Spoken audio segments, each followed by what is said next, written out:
Hi, I'm James Cooper, and welcome to the new Lifestyle Salon here in Cabanatuan. Come, share the experience and feel the difference. Magandang araw sa inyong lahat. Ngayon, tatalakayin natin ang buhay ng isang kilalang personalidad sa industriya ng kagandahan at showbiz sa Pilipinas, si James Cooper. Alamin natin ang kanyang makulay na kwento mula sa kanyang kabataan, karera sa pag-aayos ng buhok at make-up, hanggang sa kanyang pagpanaw. Ating alamin at talakayin ang kanyang kwento, dito lamang sa Pinoy Wisdom.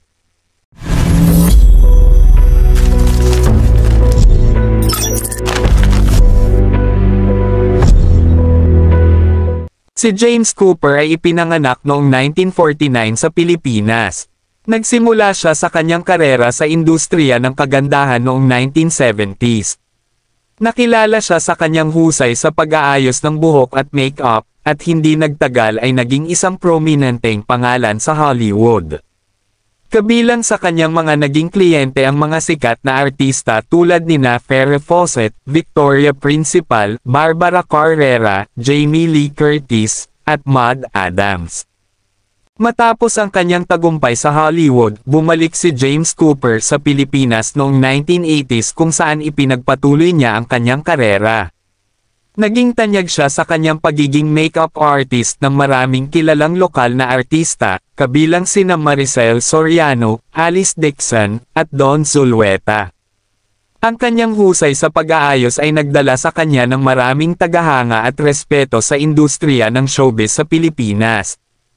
Bukod sa kanyang trabaho bilang isang makeup artist at hairstylist, nagbukas si James Cooper ng kanyang sariling salon at linya ng mga produkto ng kagandahan. Kilala siya sa pagiging pioneer sa paggamit ng airbrush makeup sa Pilipinas. Ang kanyang mga kontribusyon ay nagdulot ng malaking pagbabago sa industriya ng kagandahan sa bansa, na nagtatag ng mga pamantayan sa profesionalismo at kahusayan sa makeup at hairstyling.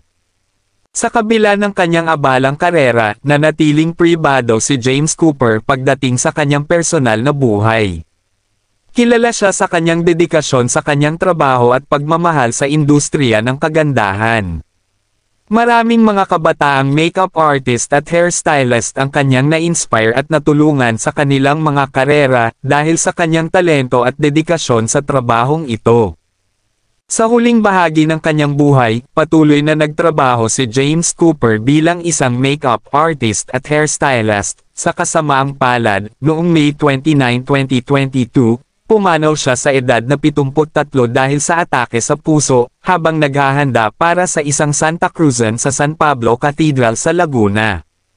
Ang kanyang pagpanaw ay nagdulot ng matinding lungkot sa industriya ng kagandahan at showbiz sa Pilipinas. Isang malaking kontribusyon ang kanyang naitulong sa mga sikat na artistang kanyang naayusan. So, we arrived, tapos the next day sabi ko, from California, ang dala ko mga sando, fall ang ginaw.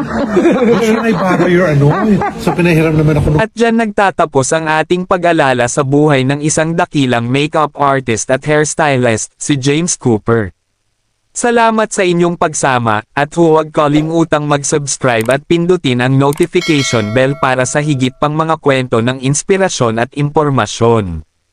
Hanggang sa muli, at salamat sa inyong panunood, dito lamang sa Pinoy Wisdom.